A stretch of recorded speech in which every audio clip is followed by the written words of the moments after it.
Hi, everybody. Good afternoon. Welcome to today's Catheta webinar. We're coming to you live on February 20th, 2024.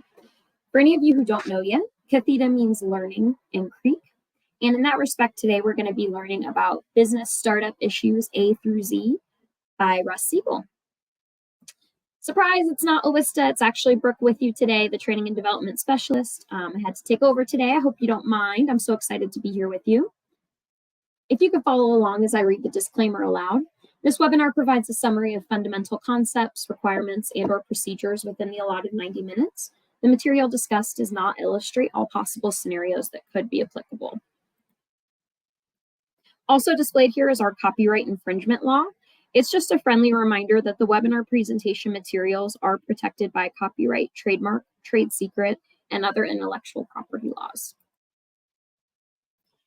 I wanted to familiarize you with some of the features of the environment before we get started. So if you look at the top of your screen, you'll see a person with their hand raised, or you might just see a hand. Know that if you click that icon, you can signal that you're raising your hand, that you agree, that you disagree, or even signal that you want to step away. Now your screen should look similar to this graphic here. To the bottom left, you'll see a box that says Files. Here you will find a participant worksheet for today, as well as a copy of the presentation slides that Russ has given us permission to share. Thank you so much. Second box over is labeled Web Links. This is where you'll find our survey about today's webinar, along with the link to join our email list, the link to connect with us on LinkedIn, the link to download the Adobe Connect app if you're maybe having some issues doing it on your browser. And then we'll also have some links that are found throughout today's presentation. Finally, all the way over to the right, you should see a chat box. This is how you'll communicate with the instructor and the NLC staff. If you have any questions during the presentation, feel free to send in those questions or comments. Just type your message and hit enter and click the up arrow icon button to submit. We do, of course, want to hear those questions and comments, so just send them in. And if you have any tech support issues, they can always be sent there. Know that most tech issues can be solved by just exiting and re-entering the meeting room. I'd love if you guys could try out the chat box with me. If you go ahead and type in your name, where you're joining us from today, and your tribal affiliation. And with that, I am going to hand it off to you now, Russ. Thank you, Awista. Show Nagad. Hello, everybody. My name is Russ Siegel. I'm going to be your guide for about the next hour and a half. And we're gonna be drinking through a fire hose. If you've attended one of my programs before, you know that it's pretty fast paced. We're going to cover a lot of material in a very short amount of time. These slides are very content rich, most of them anyway. So I want you to go ahead and make sure you download today's PDF version of the presentation so that you'll have it to refer back to. Also, if you have an opportunity to print out your participant worksheets, if you want to download that, you'll be able to refer to that as we go along. I will be pointing to it occasionally throughout our time together. So why should you listen to me? I've been doing this for about 25 years now. I've worked with small businesses of all stripes from all different industries, business owners of all different levels of experience and backgrounds. And I've learned a lot over those years. I've learned what to do, what not to do, because sometimes success hinges as much on what we avoid as what we do. I've been a professional speaker and consultant since 2000, and I'm currently the CEO of the Sequoia Fund, a native CDFI located in Cherokee, North Carolina. We serve the Eastern Band of Cherokee Indians. My specialties today, working with small businesses outside of my work with Cherokee, is spent on turnarounds and crisis recovery, helping small businesses come back from their near-death experiences, if you want to call them that, because for many, the things that happen to them, whether it's natural disaster or man-made disaster, fraud, just poor management, sometimes it's the death of an owner. A lot of those are near-death experiences. So what we want to do today is walk you through a lot of the business startup issues that I've seen over the years and make sure that you can hit all the right points, miss the things that you should avoid, swerve around those danger points in the road, and get to where you want to go. Whether you're starting a business that is something that has been a hobby of yours for a long time, or maybe you just see a need in your community and there's a way that you can do this better. Maybe you are seeing a need for a product or service, and you're not seeing yourself or your needs represented out there in the marketplace. That's a great motivation for wanting to start a business. So we're going to cover SMART goals. We're going to cover how to do your business plan. We're actually going to touch on your business plan twice, once in the early going and then once again at the end. We'll talk about how to find customers, pick a location, choose your legal structure. That can be a tricky one. Building your support network, getting legit. Now, getting legit is a simpler process than it used to be in a lot of places. In some places, it's difficult. I am not going to get into the nitty-gritty of all the paperwork you will need to do to have a legitimate business, because I don't know what the regulations and the laws are in your particular area. However, I'm going to point you towards some resources, and these resources can help you make these determinations as to what paperwork you need to complete, how you should structure the legal side of your business. We're going to talk about how much money you're going to need. I'm going to give you a very straightforward tool to help you determine that. We'll talk about insurance needs. I'm going to give you a laundry list of insurance. We'll talk about how to know your numbers. What are the key numbers that you should pay attention to? Unfortunately, in a small business, you're just not able to look at everything. You can't. There's not enough time in the day. You don't have enough eyes in your head to watch everything. But if you watch the right things, those key numbers, to make sure that if they're moving in the right direction, your business is moving in the right direction, you'll be on the right track. We'll talk about how to pick a name for your business. And that's kind of low down on the list. It's later in the program because it's one of those things that people tend to get hung up on. We want to come up with a name, and nothing else can move forward until we pick the perfect name. So I'm going to give you some rules of the road when it comes to naming your business. And again, we're going to talk very specifically about some of those common mistakes that you want to avoid, things that people have done before that just make things harder than they have to be. And then we're going to talk about some systems. Boy, we live in a great age where technology helps us look big and get a lot of work done without having to be big. And so I'm going to give you some guidance on that as well. So let's start with the motivation, because everything begins with motivation. What is your motivation? What is the thing that gets you excited about thinking about this business? Now, over in the chat, if you are thinking about a business, if you have something in mind, go ahead and put your business idea. You don't have to get specific.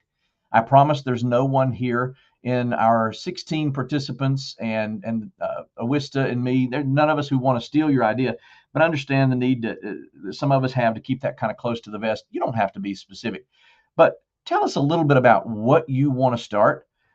Sometimes if I have a specific business or business idea, a lot of times I can customize things around that, because again, I've pretty much seen it all. But there's got to be something. A shoe company. Sebastian, I'm assuming that is making shoes. Is that making shoes? Or are you talking about a retail shoe store? I'm guessing you have shoe designs that you want to make. Printing business, T-shirts, bags, coats, shoemaker. Yes.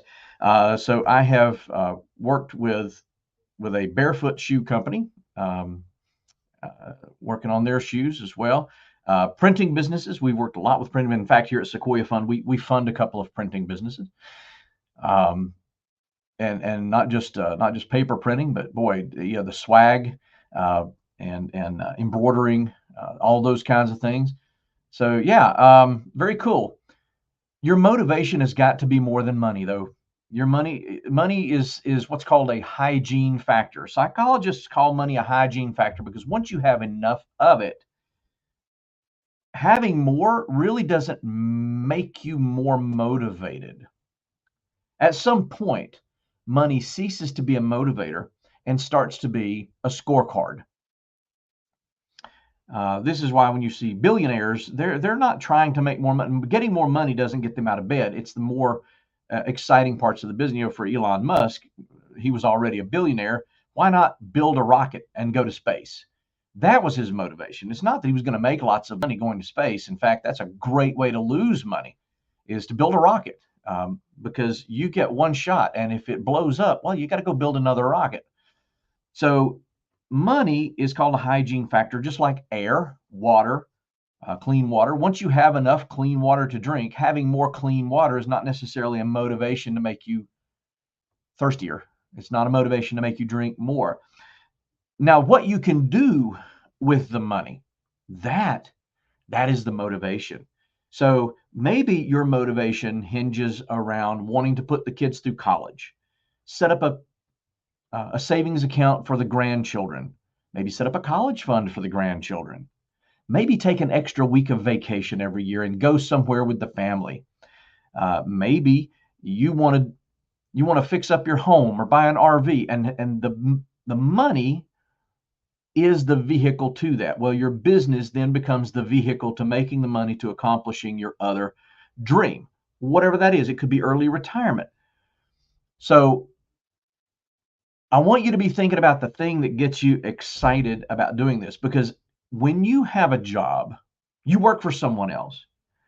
If you have a bad day, well, you can go home and grouse about it, fuss about it, sleep it off, get up the next morning, go do it again, hope it's better. If it doesn't get any better, you can always turn in your resignation and find a new job. But when you own the business, who gets your letter of resignation?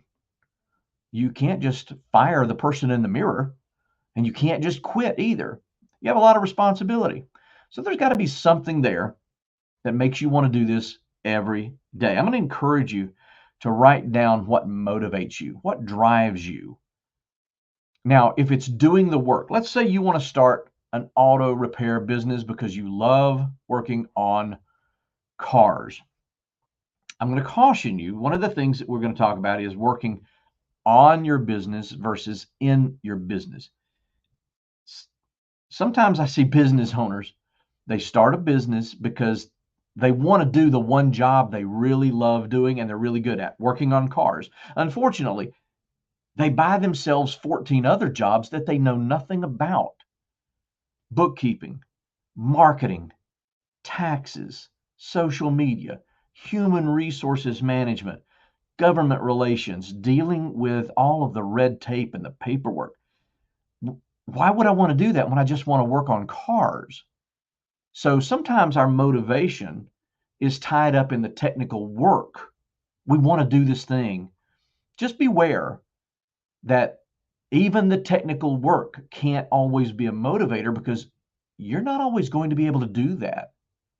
There's going to be a day when you don't get to work on a car, even if you're a top of the line mechanic or a technician. You're just not going to be able to work on a car because you're working on taxes, or you're working on getting out 1099s or W-2s or something like that, or you're having an issue with one of your bank accounts, or the phone company accidentally turned off your business phone. This actually happened to us once. They made a mistake, and before I got to the office in the morning, they turned off our phones. It took them 2 seconds to turn them off. It took them 2 days to turn the phones back on, because apparently it's a very different on switch from the off switch. So you're going to have those kinds of headaches. So in your handouts, there in your participant worksheets, go ahead and write down what you think is motivating you right now. Of course, nobody's going to ask you to turn in your homework. I'm not going to ask you for your answers here, but for you need to be brutally honest. What is that thing that motivates you? Yeah, helping others feel good about themselves. Yes, that is a great motivation. When you can do that, and the money follows, and all the other good things follow, great. Then everything becomes about the how. How are you going to help others feel good about themselves? Thank you for that, Tammy. So once you've got your motivation, it's time to start setting some goals.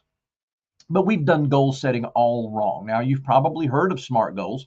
If you have, the next couple of minutes would be a great time to get up and grab a sandwich or take a stretch and come back. But I'm going to talk about SMART goals because it is the natural extension of our motivation. Once we have that thing that gets us excited about getting up and going to work, we have to come up with ways to make that happen. So we come up with goals, and we're going to start with SMART goals. SMART goals. I'm going to give you an example, and this is a perfect example of a SMART goal that I really am working on right now, and that is weight loss. We're just after the first of the year. Here we are in almost in March, but most of us, I would say better than 90% of us, have already forgotten or ignored or moved past all those New Year's resolutions because they don't stick. New Year's resolutions don't stick. SMART goals stick. Well, one of my goals is to lose weight. Okay, but losing weight is not a goal. Losing weight is a conversation starter. I want to lose weight. But if I write down I want to lose weight, how is that a goal? That doesn't tell me anything, and it doesn't help me do anything. What I need to do first is be specific. I need to be specific about how much weight I want to lose. And so when I went to talk to my doctor, he said I could stand to lose 20 pounds. 20 pounds is very specific. Now, if he had said 18.7 pounds, I would have wanted to have him checked out because that's a little too specific. But 20 pounds is plenty specific. I think he was being generous. I could probably stand to lose 30, but let's not push it. I want to be specific because now I have a target. I know exactly where I'm going. But if I don't have a way to measure it, I don't know when I'm going to get there. There's an old maritime saying, an old sailor saying that if you have no port in mind, any wind is a good wind. If you have no port in mind, any wind is a good wind. We have to be able to measure our progress. Well, how do I measure weight loss? I can get on the scale every morning and I can weigh and I can track that. I can write it down. I can write down that yesterday I lost 1 pound. The day before I gained 2 pounds. It's up and down. It's a marathon. It's not a sprint. It's a process, not an event. And so I know that I'm not going to let gaining a pound frustrate me when I know that my goal is to lose 20. Oh, but wait a minute. What if I just continue this up and down, this little 1 to 2 pound yo-yo for the next year? Well, that doesn't really help me get to my goal. It doesn't help me get to my goal. I need something that's achievable. Is 20 pounds achievable? Can I do it? If the doctor had said you need to lose 40 pounds, okay, that seems like a big number. Could I lose 40 pounds and be okay? Absolutely. But 20 pounds seems more achievable. I have a lot of people who they come in and they say, my goal is I want to make $100,000 profit next year. Okay, that's a big number. Is $100,000 achievable? If $100,000 seems too big and it seems too daunting and out of reach, could we break that down? Maybe instead of doing this big number for a year, maybe I can achieve a smaller number every week. And if I break that down on a daily basis, boy, that looks like an easy number to hit. So if I'm breaking these goals down and say, yeah, that is more achievable, maybe then my goal would be, instead of just losing 20 pounds, maybe I break that down into chunks. I'd like to lose 2 pounds a week or a pound a week. Let's eat this elephant one bite at a time. No pun intended. But it has to be a relevant goal too. My goal has to be relevant to me, that what's going to happen if I don't lose the 20 pounds? Well, if I don't lose the 20 pounds, my cholesterol is going to stay high. My risk of heart attack is going to stay elevated. For some reason, my wife kind of likes me and wants me to be around for a lot longer. And so, yeah, I think losing 20 pounds is kind of relevant, that maybe it's going to be good for me. But again, if I've got this goal that meets all these criteria, it's specific, it's measurable, I can get on the scale every day and look at it, it's achievable. Yeah, 20 pounds feels right. I could do that. It's relevant. I need this. I still need something that is time constrained. Because again, if I'm riding that little 1 and 2 pound yo-yo for a year, I'm not really getting anywhere. And I'm going to give myself all kinds of excuses like, well, I didn't do it this year, but I'm on track. Maybe I'll do it next year. No. There's this thing called Parkinson's Law. Parkinson's Law says that tasks will fill whatever time we give them. So this is like in school. If you had a teacher once who said, you've got a month to write this paper. Did you start the day you got the assignment?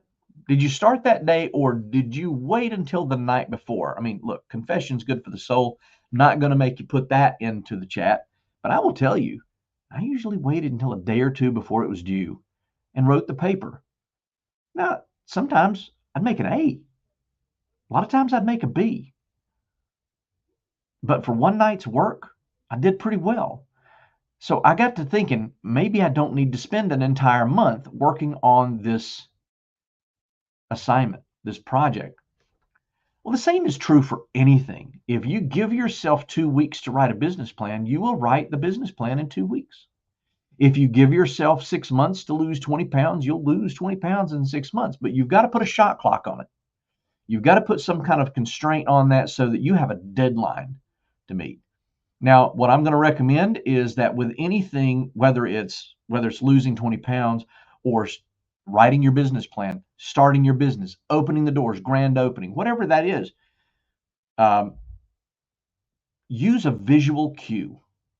Put something on the refrigerator. I remember about a month before Christmas, my wife and daughters, they would make a paper chain, and they would hang it on the because little kids, it's either now or never, right? So they would hang it on the refrigerator, and every day they would cut a link off this paper chain.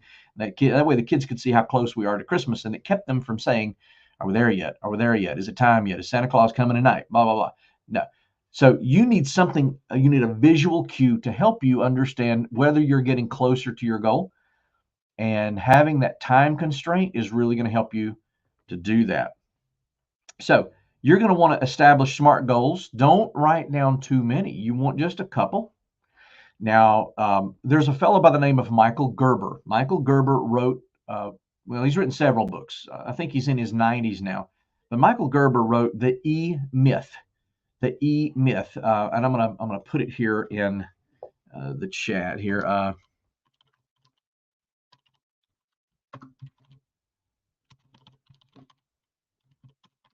It's actually The E-Myth Revisited is the one that I would recommend. It is dated. It's dated.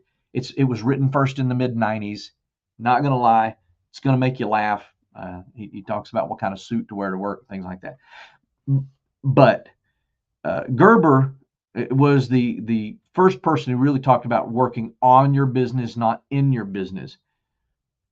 And one of the things that Gerber got me to thinking about was that we need to start at the end with our final goal in mind. And what does that look like? Think 5 years out. What is your business going to look like in 5 years? What's the decor look like? What does your storefront look like? What does your website look like? How many people do you employ? What kind of customers are you serving? And when you have all of those things in mind, then you can start to work backward. So rather than starting today and saying, I want this business someday, and I don't know what it's going to look like, but I'm starting right now. You start 5 years from now, and you back up and you build the business that you envision. And it seems to make a lot more sense that way when you have an end goal in mind. Okay, a septic hauling company. One of my friends in school, growing up in the 70s, his dad had a septic hauling business. It was called the Honey Wagon, and it was a great business. Oh my goodness, what a solid business! It's one of those businesses that's always going to be there. So thank you, Jonathan. Appreciate you sharing that with us. So yeah, you want something that's doable, and that you've got a shot clock on it, so that you know you can get there. Now, What I want you to think about too is, is this going to be a real business? Is this um, something that uh, is a hobby for you, and does it have the potential to be a real business? If it's a hobby, uh, that's kind of cool because you can look around and see other people who enjoy that hobby. They look just like you. They're doing what you enjoy. They're shopping in the same places. They're showing up at the same events. Yeah, they're pretty easy to spot. That's your market. You are your market. On the downside of starting a business from a hobby is that very often you have to go find a new hobby, because doing something for fun and doing it as a business, well, that's two different things. And you're not always going to enjoy doing it as a business. If you enjoy baking pies, having a pie shop is not going to be near as fun as spending the weekend baking pies for fun. So you're going to need another outlet, another way of stress relief. And I just recommend that you be cautious as you look at moving from hobby to business. But I also want you to be thinking, is this an idea or is this an opportunity? And I'm an idea person. I love to sit around and think about cool ideas. I have a daughter who thinks about cool ideas. But sometimes you have to say, is this an idea that actually has a market? So there are a couple things that have to, well, there are actually three things that have to be present for a good idea to actually be an opportunity. One is there have to be people out there who are willing to pay you for this. There has to be a market. Where is that market? How large are they? How willing are they to pay? Are they an upscale market? Are they budget-minded market? What does that market look like? The other thing that has to be present for there to be an opportunity is there has to be some resources available to you.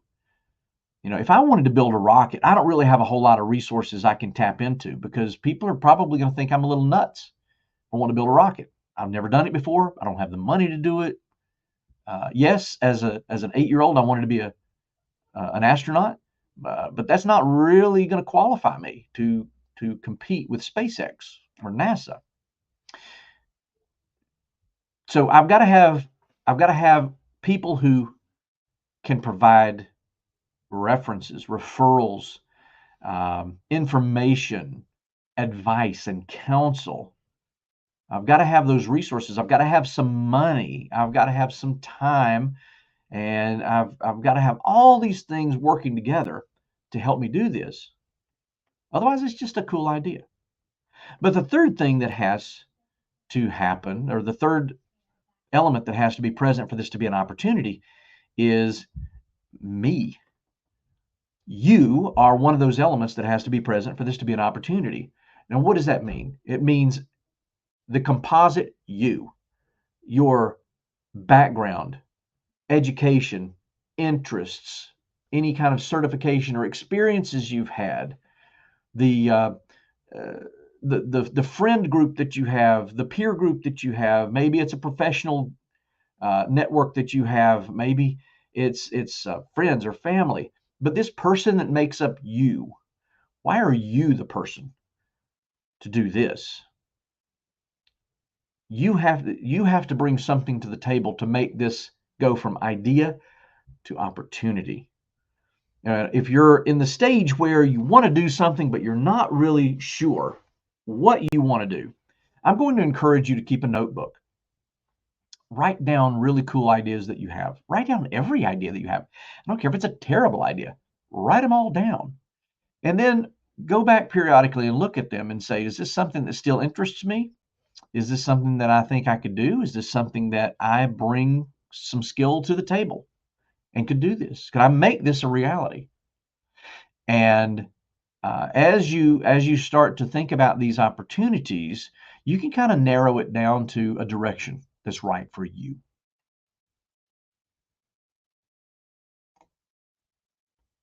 And then it's time to test your idea. And we do that with what's called a SWOT analysis. SWOT analysis stands for strengths, weaknesses, opportunities, and threats. Now, it's laid out this way for a reason. The top two boxes up there are strengths and weaknesses. You have this grid in your participant worksheets. And I want you to do this. I want you to be brutally honest with this. Again, nobody's going to check your homework. Only you're going to see this. So there's no reason to lie to yourself. I want you to be thinking about your strengths. What are those qualities, those strengths that you bring to the table? What are your weaknesses? It's okay to say, I'm not good at math. I'm not good at accounting. I can't keep up with my own checkbook, let alone a business checkbook. It's okay to do that. You cannot build your business on weaknesses. You can only build your business on strengths. But these top two boxes, these are internal. These are yours. These are things that you can control. You can increase your strengths. You can compensate for your weaknesses. Now, if you're not good at math and you don't understand accounting, I am not going to suggest that you attend a community college for 2 years and learn basic accounting and get an accounting certificate. While that would be admirable, it's not necessary. Plus, is that really how you want to spend your time? Is learning how to be a better bookkeeper for your business going to help you make more money in your business? Probably not. I mean, unless you're an accountant, if your business is bookkeeping, yeah, you probably want all the skill you can get. But for most of us, we can hire that. We can outsource that skill. We can pay somebody $100 a month just to handle our bank reconciliations and basic bookkeeping. So you don't have to shut down the whole idea simply because you have a weakness in a particular area. Wherever your weakness is, you can start to think about ways to compensate, fix that. If you have strengths, start to think about what opportunities are around those strengths. Now, the bottom two boxes are opportunities and threats. Those are exterior, those are outside of you. You may have no control over these two boxes. Opportunities are going to come your way when you least expect it. I think it was Thomas Edison who said that opportunity looks a lot like opportunity wears overalls and looks a lot like work. So if you are putting in the work and you're prepared, then opportunity is going to come your way and you're going to say, you know what, my business can do that. We can take that on. We can add that to our lineup. That would be a perfect addition to what we're doing. And our customers would love it if we did that. That is a great opportunity. But you can't always create those opportunities. Sometimes they just come at you. You have to be ready for them. The same is true with threats. Whether it's a natural disaster, here in the North Carolina mountains, we're in Cherokee, North Carolina, so we're in the heart of the Great Smoky Mountains. We're at the southern end of the Great Smoky Mountains National Park. We have had road closures due to rock slides, and it just cuts off an entire, half of our economy. That north end of Cherokee just shuts down because there's no traffic coming in that way. So whether it's a natural disaster, a man-made disaster, you could be renting a building. You have a building fire. Maybe you have the death of a key employee. Maybe one of your biggest customers files for bankruptcy. There are all kinds of things that are threats. And what I want you to do is you don't have to be exhaustive. But as a lender, what we look at is, has this business owner considered that there are threats out there? Are you thinking about what those threats could be? And are you trying to figure out ways to mitigate those threats, to work around them, to deal with them if they should come? So the top, that's all you. Those are things that you can control. The bottom, you can't control. But what you want to do, what you want to focus on is the left side of that. You want to focus on strengths and opportunities. Those are things that you can use to your benefit, use to your advantage. Your strengths, taking advantage of opportunities, that's That's the golden ticket. Weaknesses and threats, those are things that have to be in your peripheral vision. You have to always kind of keep an eye on them, but don't lie awake at night obsessing over them. Don't let them scare you out of starting your business. The process of writing a business plan, and I told my daughter this this past weekend. She and her husband are thinking about starting a business. Writing the business plan, this is your educational process. This is a way to look at your business and say, yes, this will work, or no, this won't work. But no doesn't necessarily mean stop the process. Don't do this. If you're writing a business plan, no usually means one of three things.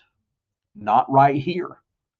Maybe this is not the place to do it. Maybe you need more population. Maybe you need a different type of population. Maybe you need a different business mix. That maybe you're trying to sell something locally that you could sell across the US or in foreign countries. That you have to look at the maybe not right here as something that you can fix. Not right now is another no. It doesn't mean that this is a terrible idea. It just may mean that your timing is a little off. Would there be a better time to start businesses? Well, we were looking at this during COVID. We had people coming to us in January and even February of 2019, or I'm sorry, 2020, and saying, this is the business I want to start. Within just a couple of weeks, every one of those ideas came to a screeching halt. They said, no, this is not the time. This is not the right time for this. Okay. We also had, right in the middle of COVID, a lot of people say, I want to start this business because this is a COVID gold mine. I can do this during. Okay, that's great. That's great. What happens when this pandemic is over? And it will be over. What happens to your business then? Oh, well, I'll have to close. Okay, so maybe in both of those cases, maybe this is not the time, or maybe this is too good a time, but it's going to be a passing fad. Let's just hold off on those two things, right? So not right here, not right now. Those are two no's. The last no is not this way. Not this way means that there's a fundamental flaw in your business plan. Let's figure out what that fundamental flaw is. Let's fix it. If we can fix it and we can overcome that, then we're good to go. So don't let your business plan stop you, but don't force your business plan to tell you something that it's not telling you. Let your business plan give you the good, the bad, and the ugly, and then deal with it. Because if you force your business plan to look good so that you can take it to someone else and they'll ooh and ah over your business, oh, this is great. Listen, you're going to have fundamental flaws in there that you're not dealing with, and that could be the death of your business at some point. So use this as an opportunity to be honest with yourself. So speaking of your business plan, I'm going to give you a real simple rundown of a business plan. And a lot of us get very uptight about a business plan because it seems like it's got to be really long and, well, there's so many words in there. It's just a lot to write. It doesn't have to be. Your business plan can be very, very simple. Now, remember, I said we're going to do this twice. We're going to talk about it right now. And then I'm going to give you more information, and I'm going to actually give you a resource at the very end. So you'll have a link that you can use to get a free business plan template that you can fill in the blank. It gets you started. But your business plan is essentially the answer to these 6 questions. This is it. Who will sell what, to whom, where, for how much, and at what cost? That's it. And this is the making of a story.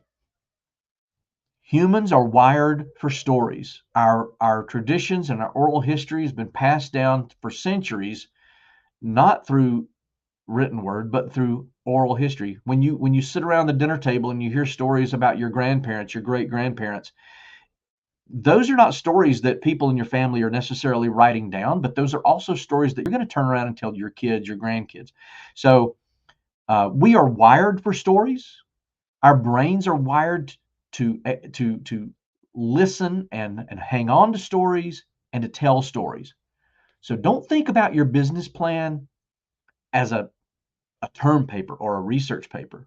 That's something you do in school, and you don't ever have to do it again. Your business plan is the story of your business and what it will look like. And we start with the main character, and that's who. Who are you? Now remember, we just talked about you. What are your skills, education, background, experiences? But for this, I want you to go all the way back in the Wayback Machine. Get in your time machine. Take yourself back. Excuse me. Let me hydrate here a second.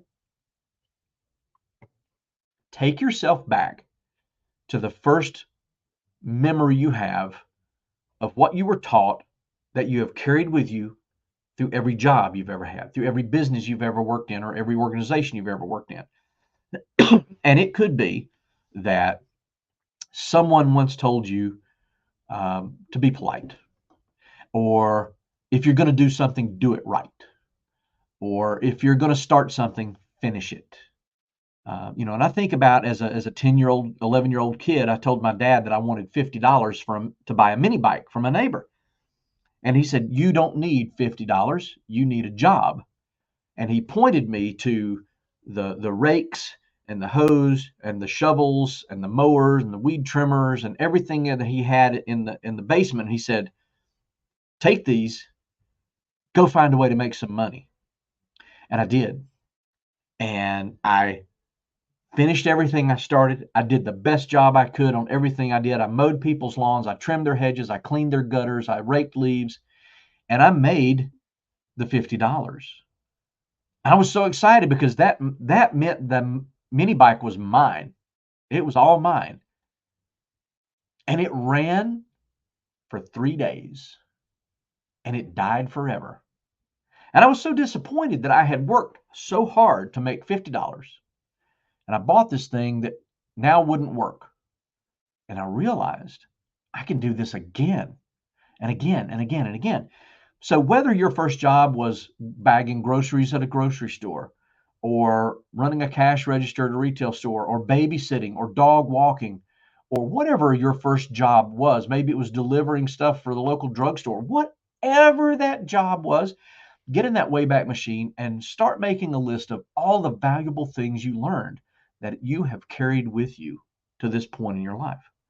Because all of those things paint the picture that is you. Now, when you have a small business, there's an old saying in banking that banks don't make loans to businesses. They make loans to people. And it's just as true now as it's ever been, even at the native CDFIs like Sequoia Fund. We make loans to people. Yes, your business is important. Yes, your business model, your concept, your idea, all of those things are important. But who are you? Are you the kind of person who's going to stick it out when things get tough? Are you the kind of person who can make customers happy? And are you the kind of person who can make customers want to come back over and over? Are you the kind of person who people want to work for and you're going to hire the best? Are you that person? So we're looking to you to see what your qualifications are. Who will sell what? Who will sell what? Now, let me see if this is the next. Yes, who will sell what? We are all trained to talk about the stuff we sell, whether it's the service that we provide or if it's the product. We love talking about the specifications. We love talking about the technical stuff we sell. And I'm gonna use Jonathan's example here of septic hauling. What do you do? Well, I clean out septic tanks. No, sir, you don't. I mean, yes, of course you do, but that's not what you do.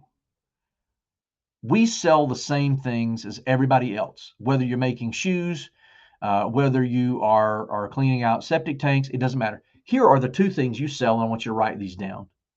You sell a solution to a problem, and you sell a good feeling. Period.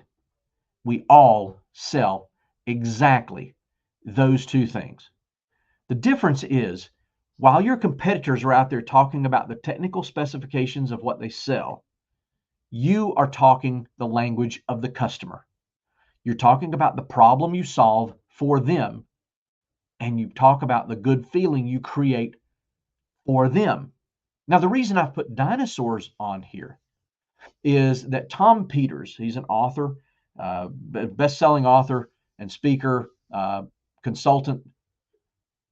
He once said that your business can either be distinct or it can be extinct.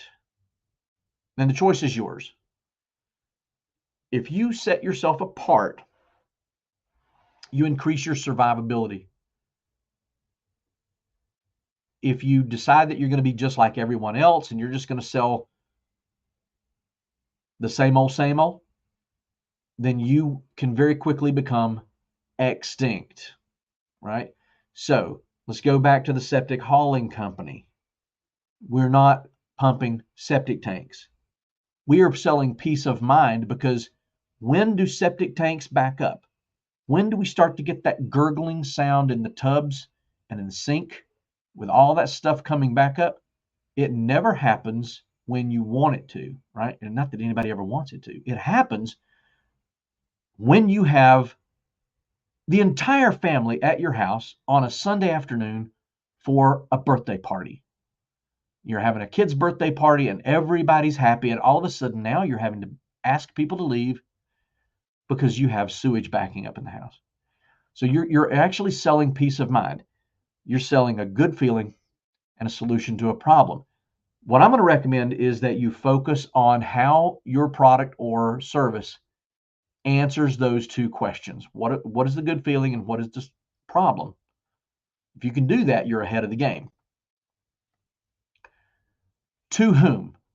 We're going to talk a little bit about this, but who are you selling to? Who is that target market that you want to attract? And I'm going to use a term. I'll probably use this again here in a couple of minutes, but the term is avatar.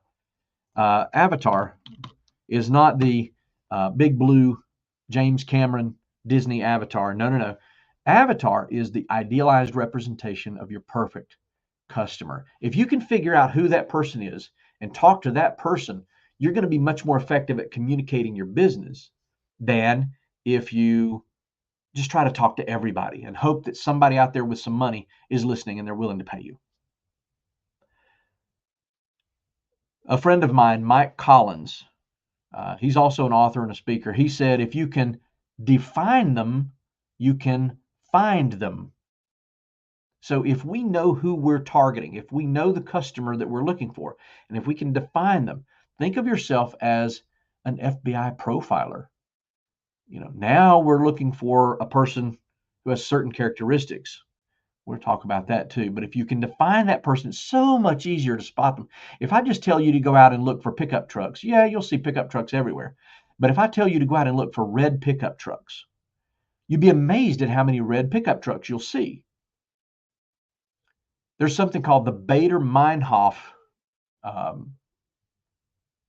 philosophy. Bader-Meinhof says that if I tell you, don't think about yellow elephants, that's the first thing you're going to think of. And you're going to start seeing yellow elephants, whether it's in children's books and wallpaper, whatever. So, and you're going to think, why am I starting to see yellow elephants everywhere? Why am I starting to see red pickup trucks everywhere? Well, it's just a psychological phenomenon that we start to notice the things that we are most aware of. And so if we are able to find these customers and we can define them, we'll start to see them. We'll start to see them everywhere. Now we can talk to them. So where will you be located? Is it important where you're located? Can you work from your basement? Can you work from a storefront? Can you work from a warehouse? Do you need shipping docks? Do you need a way to get product from here to anywhere in the country? Is that important? Where will you be? If you serve people in wheelchairs and walkers, do you need to be in a place that's going to require them to come upstairs? We want to be very careful about that. For how much and at what cost? Now, these are two questions that if you've ever watched even one episode of Shark Tank, these are two of their favorites. They love this. Setting your price is going to be one of those tricky things that it's so critical. It's so important. that I'm going to encourage you to get some help with that. Get some assistance from a local small business development center or someone who can help you, someone with some experience to help you set that price, because you want it to be right. You want it to be good. You want it to be attractive. You also want it to be profitable. So make sure you're on point with setting your price, but you also have to know, what is your cost? And that seems to be the one question that gets people kicked out of the Shark Tank faster than anything, is if they don't understand their total cost structure. You have to know what everything costs you. So what sets you apart? What makes you distinct? If you can answer the 6 questions I just gave you, then you're going to be ahead of the game, and you're going to have most of your business plan written. By the way, if you already know what kind of business you want to start and you've been thinking about this for a while, you probably already have 70% of everything you need in your business plan. It's already swimming around in your head. So get it on paper. The difference is that you need to be at about 80% good, and then you're ready to move forward. Don't ever think you're going to have a 100% ready business plan, because you never will. It'll never be good enough. It'll never be perfect. It will only serve as an excuse to never move forward. But when you're 80% good, you can start moving, and then you can make mid-course corrections as you go. But don't ever think that you have to have this all figured out. But I promise you, even the most successful businesses that are operating today or have ever operated have never had a 100% foolproof business plan. They don't exist. So we talked about finding customers. Well, how do we do that? 3 very basic ways to do that are surveys, observation, and experiences. Now, a lot of people won't take a survey because we're surveyed out. We are surveyed out. In this modern age, I get a survey while I'm pumping gas at the gas station, on the little screen there that wants to ask me about my experience. I don't care. The reason I'm standing here pumping this with a credit card is so that I don't have to talk to anybody. So don't get your machines involved. I don't want to hear it. We're surveyed out. However, if you are moving from hobby to business, you already know who your customers are going to be, and they're going to be more open to answering survey questions from you because you're one of their peer group. You speak the language, you walk the talk, you know that that hobby, you know the products, you know the experiences everybody has had in that realm. So surveys is a great way to learn more about your customers. As Yogi Berra once said, you can learn a lot, or you can see a lot just by looking around. Observation is a wonderful way of learning more about people. If you have, let's say you're going to open up a dry cleaner or a laundromat, go sit in the parking lot across from your competitors. Go sit in the parking lot across from laundromats in other towns. Go visit them. Walk into those laundromats. Do a load of clothes in their machines. Find out what makes them likable, what makes them unlikable, what irritates their customers. There are a lot of places now, speaking of laundromats, they're going cashless. Well, what if I want to use cash? That could be irritating. I might want to go to the competitor down the street who still lets me put quarters in the machine. So observe, look around, write things down, take meticulous notes on what you see, what works, what doesn't work. Yes, this is a great business, but they have 4 parking spaces out front. People are irritated that they have to walk or fight to find a parking space. Write all those things down. That's going to help you in your business planning. And of course, your personal experiences. Don't ever discount your personal experiences. One of the reasons we have Southwest Airlines and JetBlue is because people like Herb Kelleher, who founded Southwest Airlines, was just irritated at the way the legacy airlines did business. He said, I don't like this. I'm going to go start my own airline because my experiences have not been good. I want to help other people have a good experience flying. And so he just started his own airline. But there are 2 things we need to look at as we're starting to define these customers, these avatars. One is demographics.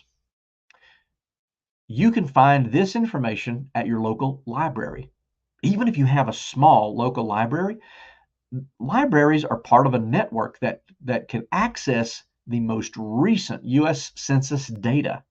from anywhere, whether it's a large college research library or the public library in Boston, wherever it is, they can access this information. Demographics, this is the stuff you can find in the census data. These are the tangible, traceable things. This is race, age, gender, income, number of people in the household, how many pets do they own, what level of education do people have, do they have parents living in the household, are there other family members living, how many people live within this zip code, how many households are there within these 3 zip codes, those kinds of things. Those are very important, but they only paint part of the picture. I can say, yes, there are lots of people living in this zip code and they make great income. Yes, the average income, household income in this zip code is fantastic. I'm going to put my Lamborghini dealership right in the middle of this zip code because these people make enough money to buy a Lamborghini. Okay. Then we start to look at psychographics, dig a little bit deeper into the demographics, and we find that, demographically, they make money, but they also have 4 kids under the age of 6. And psychographics says that they are busy. They are trying their best to get everybody to piano practice and ball practice and school and all kinds of things. What they really need is not a Lamborghini, but a minivan. So demographics only tells us part of the story. Psychographics only tells us part of the story too. So we want to put both of those two things together so that we can get a full picture of these people who we want to target with our good feeling and solution to a problem. Everybody has what are called motivational triggers. We're motivated by different things. Now, we're also motivated by different things based on different things. Russ, that sounds stupid. So I'll explain. I am motivated by things now at this phase of my life. If you'll notice, there's a little bit of gray in that beard. I am motivated by things now that didn't used to motivate me as a younger person. When I was young, new and shiny and prestige, those and first to have, oh yeah, those were the things that motivated me. I wanted to be, the coolest kid on the block. I wanted to have the new shiny thing. I wanted to be the first one to have it. But now, I'm 56 years old. I'm looking at ease of use, durability, comfort. Is it safe?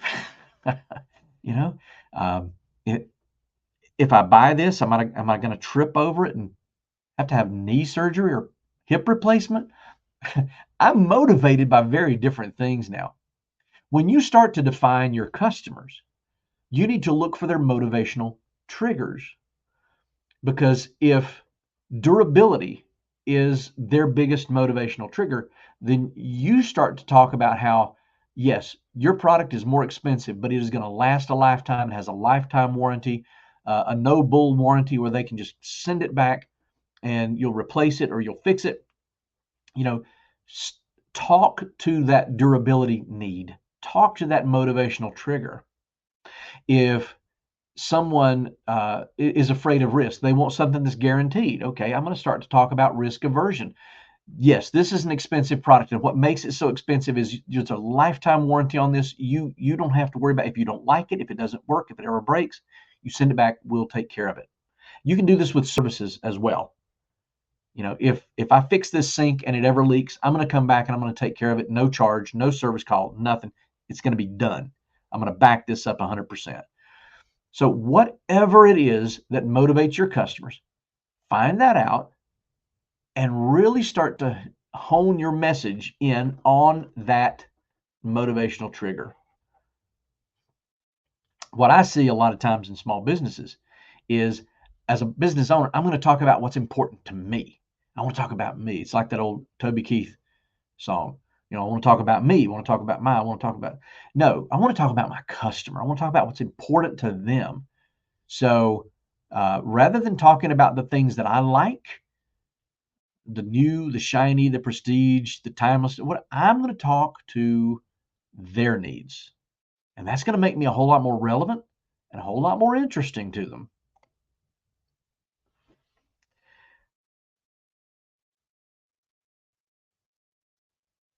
On your worksheet there, you'll see what about your business, product, or service scratches an itch.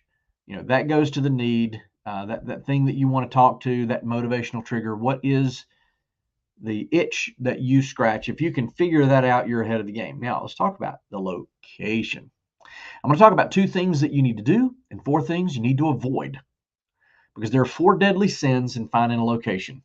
And avoid those 4 deadly sins, you're going to be okay. The one thing that is not part of this, but I'm going to mention it first, is do you even need a location?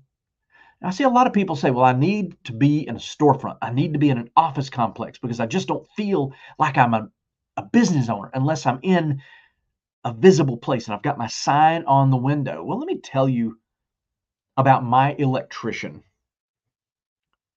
I had a wonderful electrician. This guy was amazing. He still is amazing. He's still alive. He's still an electrician, and he's still really, really good at what he does.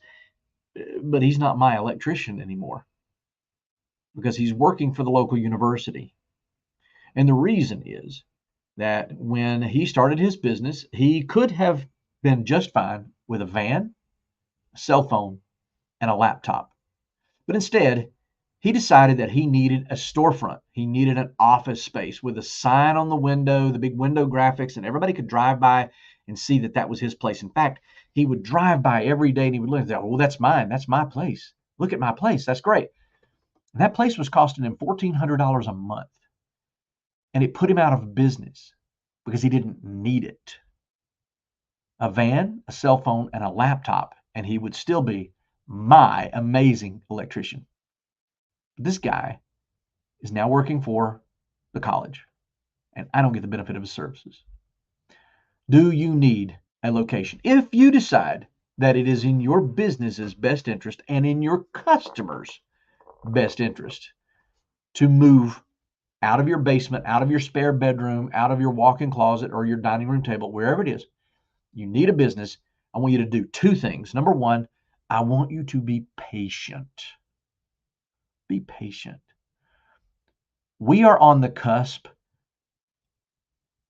of one of the biggest collapses in commercial real estate that we've seen in a long, long time. And it's a result of COVID. It's kind of one of those, it's like the tsunami. COVID was the earthquake way out in the ocean. Commercial real estate is right there on the beach, and we're just waiting for that wave to build and build and build and come ashore and just drown the business. Commercial real estate is starting to see vacancies.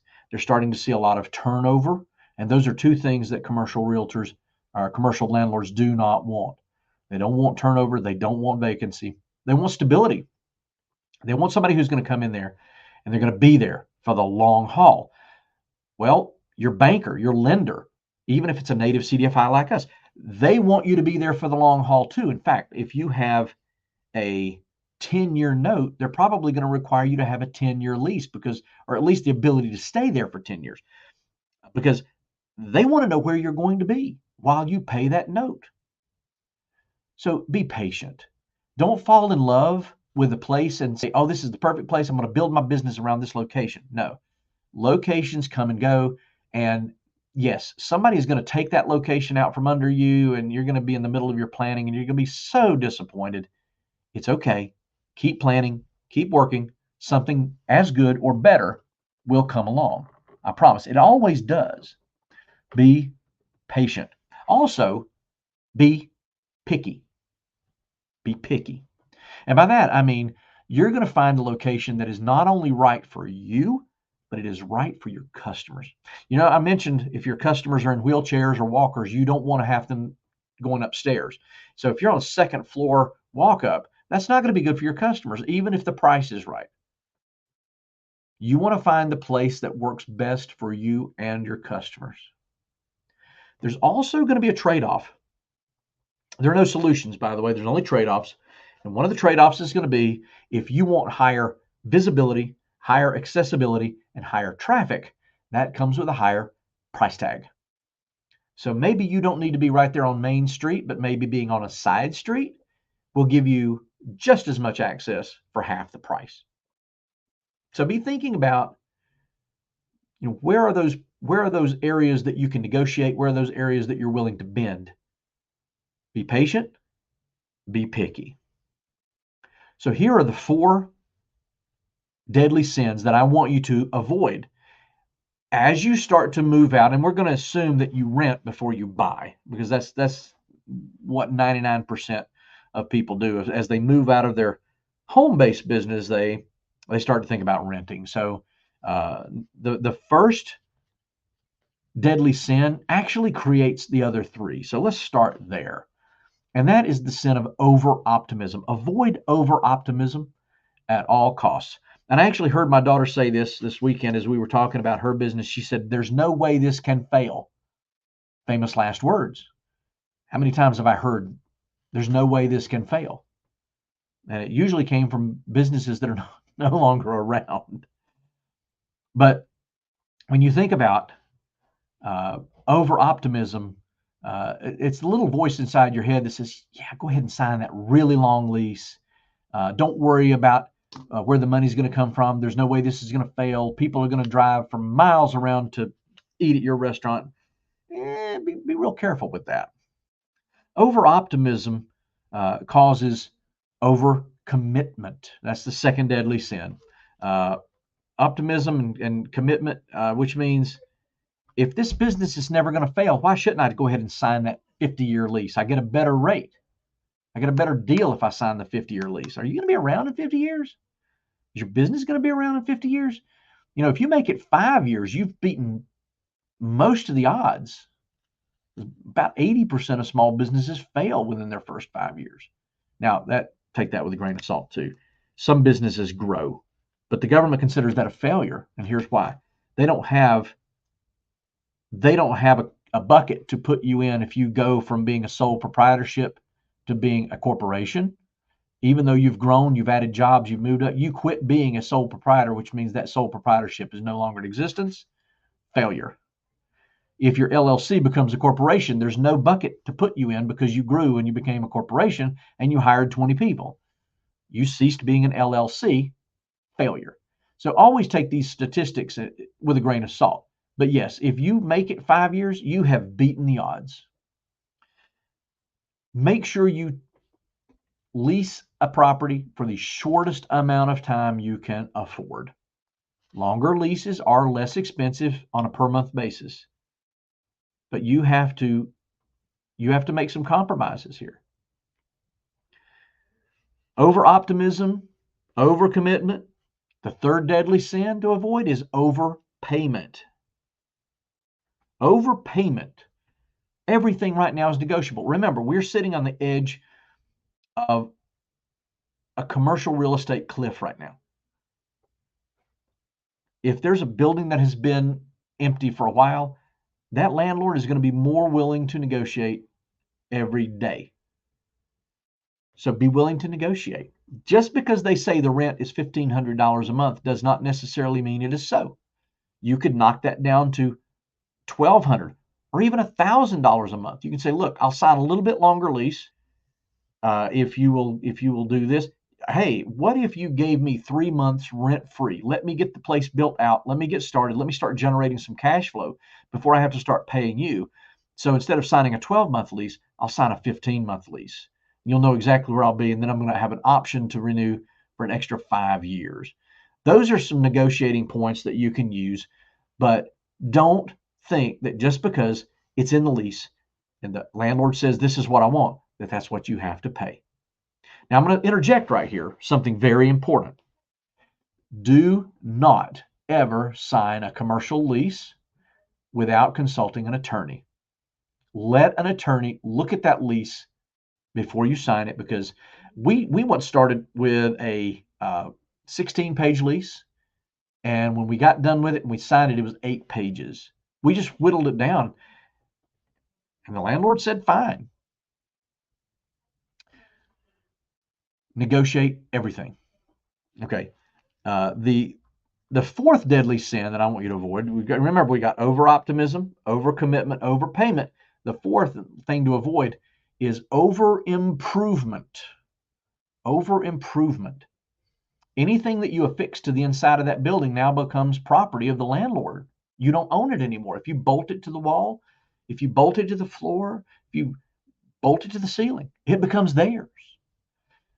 So in your lease, this is another reason you want to have an attorney review everything. In your lease, you want to say, we want to remove affixed trade equipment. We want the ability to take this stuff with us. A lot of people forget to put that in there. And when they move, they realize there's some very expensive things they can't take with them. So if you can avoid those 4 deadly sins, you're going to be okay. Now, in your worksheets, you've got 2 columns here, what your business needs and what your customers need. Make sure you write down those things. That's going to help you narrow down what you're looking for so that you don't just fall in love with a location that happens to be on the right street or in the right place or happens to be the right number of square feet. You want to check all these boxes to make sure you and your customers are getting exactly what you need to make this business successful. Now, I cannot tell you what type of business to start, what type of legal structure to have, because that would be dispensing legal advice. And as my brother, who is an attorney, tells me, Russ, you can't do that.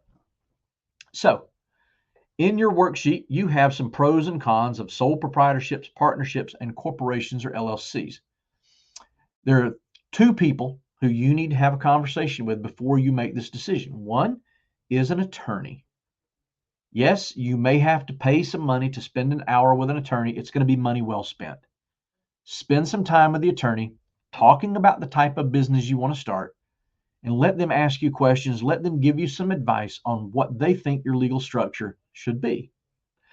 The second person you want to have a conversation with is your accountant, a CPA, preferably a certified public accountant.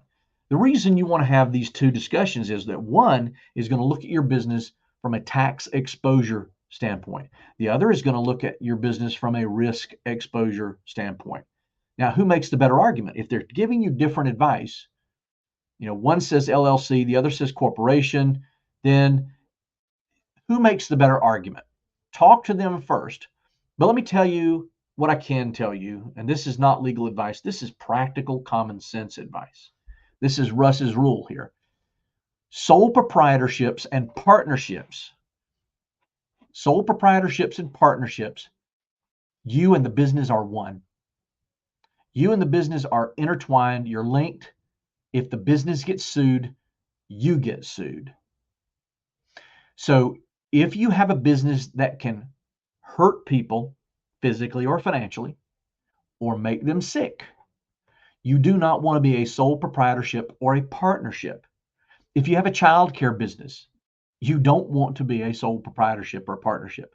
If you have a financial education or financial investment business, you don't want to be one of these. If you have a restaurant or a food business or a skincare business where some people can put something in them or on them, you don't want to be a sole proprietorship or a partnership because it opens up too much liability for you personally. As a small business owner, part of protecting yourself is not just insurance. It is, how do you separate the business from yourself? Have those conversations and make an informed decision. And notice your accountant, your CPA, your attorney, hey, they're right there in your team of professionals. You can do anything, but you can't do everything. There is no such thing as a self-made business owner. We all rely on a cast of thousands.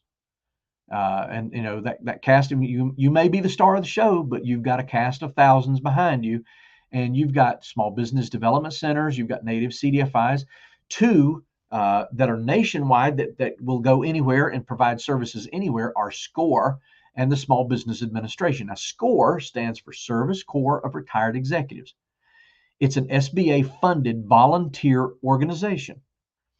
and they do about 75% of their counseling online. So you can go to score.org and you can find a counselor who has experience in your industry. They will match you with somebody not only in your area, but maybe it's somebody across the country who knows exactly what you're doing and can give you good advice and counsel. Here in Cherokee, we use the Asheville, North Carolina SCORE.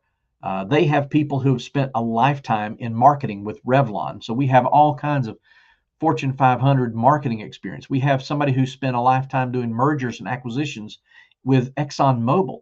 So if we have a business that's looking to buy another business or merge with another business, we know exactly who to call. Now, if they weren't in our backyard, we would still have access to them. So SCORE is a wonderful organization, and it never costs you a penny. They'll also help you write your business plan or review your business plan. The SBA can provide you not only with direction on your business planning, but they can help you find money. Where is the money? You're going to find that suppliers are tremendous sources of information because they see everybody in your industry, and they can tell you what's happening 3 states away that's coming in a wave. It's coming toward you. Get ready for this trend. So you've got to put those people together. Remember that your friends and family, sometimes you want those people on your side, but you're going to have friends and family who push against you because they would never have what it takes to start their own business, and they're going to try to stop you from making a terrible mistake. And their intentions are good, they're well-founded, but sometimes the best support they can provide is just to get out of the way.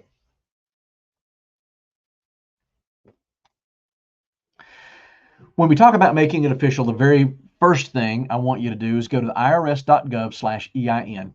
Just look for the EIN. EIN is Employer Identification Number. This is essentially the social security number for your business. And the reason you want to do this is even if you're a sole proprietor and you have no employees, do you really want to have documents floating around with your social security number on them? Banking documents, tax documents, credit applications for suppliers. Do you really want to have your social security number on all those things? The EIN replaces that for your business, and it gives you a reference number that you can use in all of your transactions.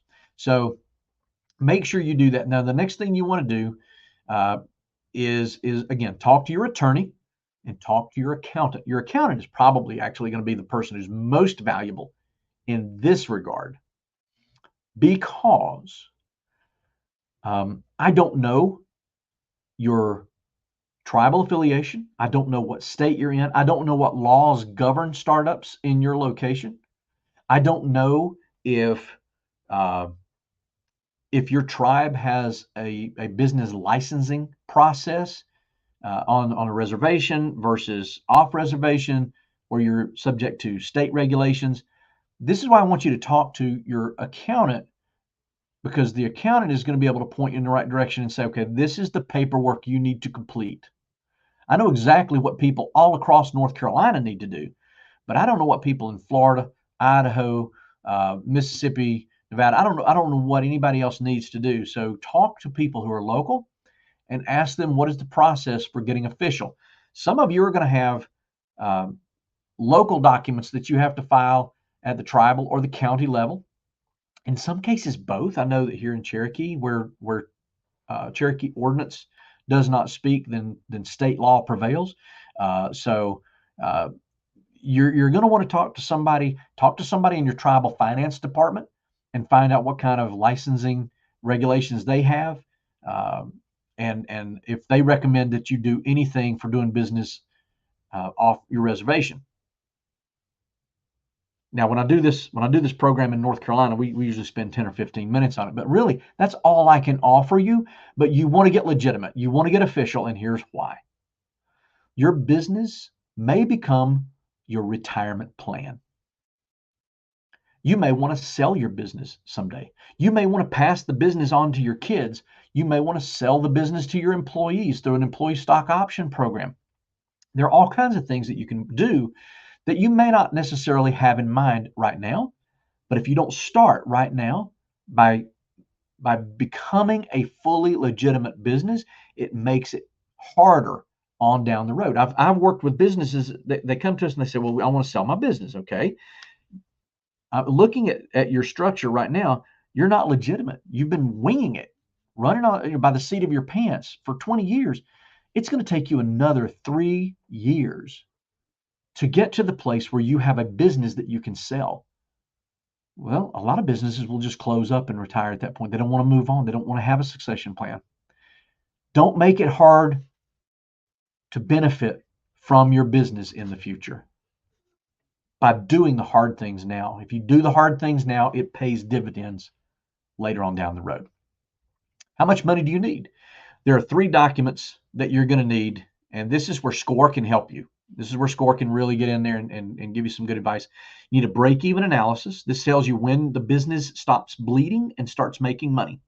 When the business starts to make money, now we know that we got a place here where it's actually going to make it. We need a cash flow projection. I don't care if you ever become profitable. What I want to know is, can you make your payment? Uncle Sam thinks the same thing. Uncle Sam really doesn't care if you're ever profitable. Can you pay taxes? And if you're not profitable, is there a good reason why? Because if you go 10 years without being profitable, Uncle Sam's probably going to say, well, it's not really a business anyway. They're going to come looking. You're also going to need a personal financial statement. This is just a list of everything you own and the value of everything you own, and then the amounts of everything that you owe. And what's the difference in those two? If you, and I'm not going to ask anybody for confession, you know who you are.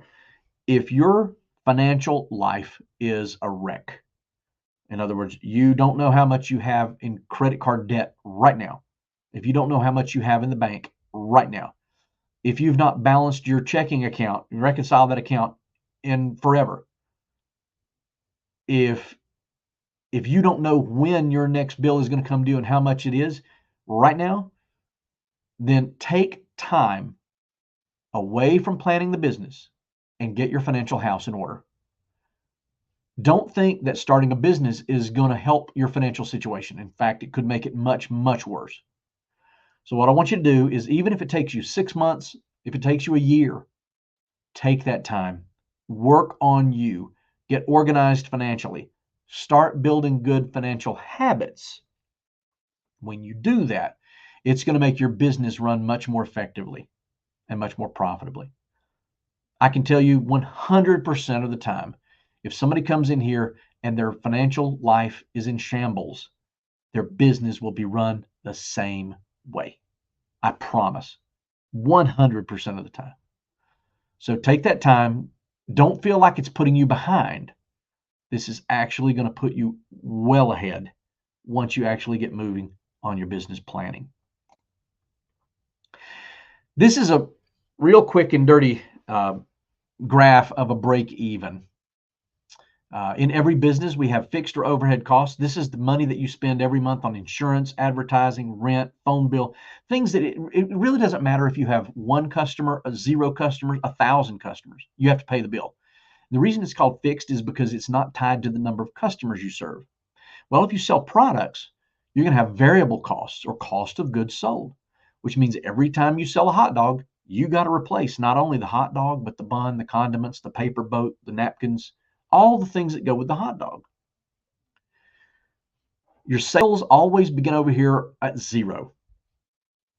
But at some point, that sales line is going to cross both of those lines. When it does that, that is your break-even point. In other words, maybe the first $100 doesn't do anything but help pay the bills. But when you get to dollar number 1,507, okay, at 1,508, you've made a profit. At 1,509, you've made a profit. So wherever that number is, you need to find that. Your accountant, SCORE, they can help you calculate this number. This is one of the most important numbers that you need to know for your business. You need to know every single day. If you're a microbrewery, how many glasses of beer do you have to sell every day? How many gallons of beer do you have to sell every week? And how many barrels of beer do you have to sell every month to break even? Because if you don't know where that bar is, you can miss it. And that could put you under. I love the business plans that come to us and they say, well, we don't really have any risks. I bet you do. Go back to your SWOT analysis and take a look at some of the threats that are out there.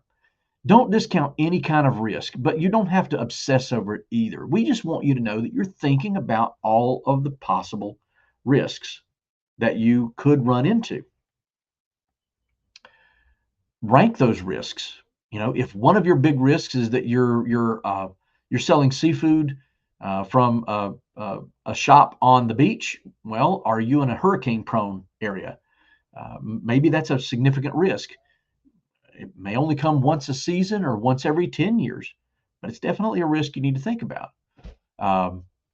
If you're in a cash business and your employees have access to that cash, well, that's a real and tangible risk that's there every day.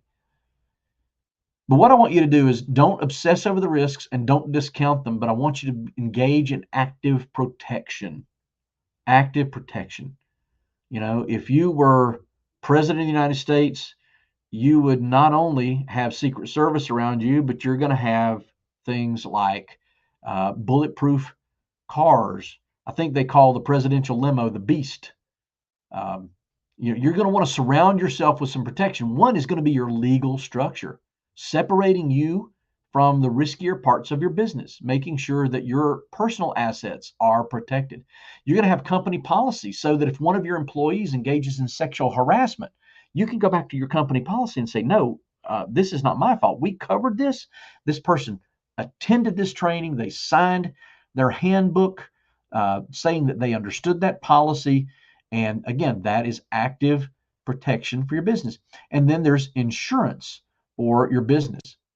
So let's talk about insurance. And this is a laundry list. I'm not going to get into all of these because I want to leave us a couple minutes for some questions. But look, the different types of insurance you need depend on the type of business you have. But there's a type of insurance that almost everybody can qualify for that I want you to be asking about. It's called small business owners coverage. Small business owners coverage will wrap a lot of these into one affordable policy for most small mom and pop businesses so that you don't have to pull each one of these out of the buffet. It gives you a ready to go entree, so to speak. But for every type of business, you're going to have a little bit different need. Take this list, sit down with insurance agents, not one, not the one you deal with now, but a lot of them, and shop around and ask questions about what do you need and what can they offer. Remember, I said there are key numbers that you need. One is your break-even number. Every industry has a set of critical numbers or industry-wide metrics that you can use to build a dashboard. If your industry is based on the number of tons of steel you ship every month or every year, hey, that is your big dashboard number. It really doesn't matter how much toilet paper or paper towels people are using in the men's and ladies' rooms in the warehouse, right? You are driven by the big dashboard numbers. For restaurants, it's going to be average ticket, profit margin, and table turns. If you've got a good average ticket and your profit margins are good and you can turn those tables over a number of times a day, maybe it's 2.4 times a day, 3 times, whatever it is, you're gonna say, okay, yes, we're doing well. If those numbers are moving in the right direction, the business is moving in the right direction. Remember, I said we're going to cover names down at the bottom because names is something people get hung up on. Oh, and thank you for putting uspto.gov on there. Thank you, Awista. That's one of the places you want to go to make sure that your name is not going to step on somebody else's name and get you in trouble.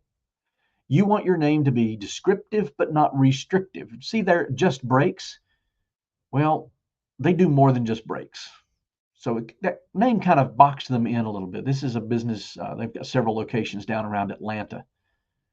You want your name to be web friendly. If you have a common misspelling of your name, maybe you've got 2 S's in your name and people a lot of times will spell it with 1 S, or you've got 2 L's and people spell it with 1 L. Spend the extra $15 a month or a year, extra $15 a year, and get the misspelled name. That way people will find you. Be careful using your own name. It worked for Ford and Marriott and several other types of businesses, but it doesn't work for everybody. But you want to use these as a guide, as a template for how to choose a name.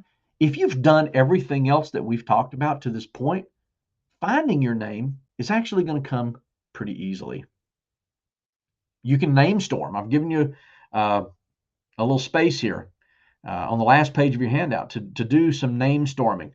Come up with a bunch of different names that you can work for, and don't throw anything out. Nothing is too cheesy or stupid. Write them all down, because you might find that a combination of two cheesy names makes one really, really good name. You never know. Okay, finally, don't try to be all things to all people. Pick a lane, get in it, do it really, really well. Don't try to do everything yourself. Compensate for your weaknesses. Hire someone to help you. Get advice and counsel. Use those free resources I told you about. Don't have over-optimism. Don't think that everybody's going to be your customer. And don't fall prey to how that works on you when you start thinking about things like your lease. If you write a plan, and you should write a plan, use your plan. Don't just throw it in a box or in a filing cabinet somewhere and forget about it. But don't follow that plan too rigidly, because sometimes staying too close to that plan will cause you to miss good opportunities.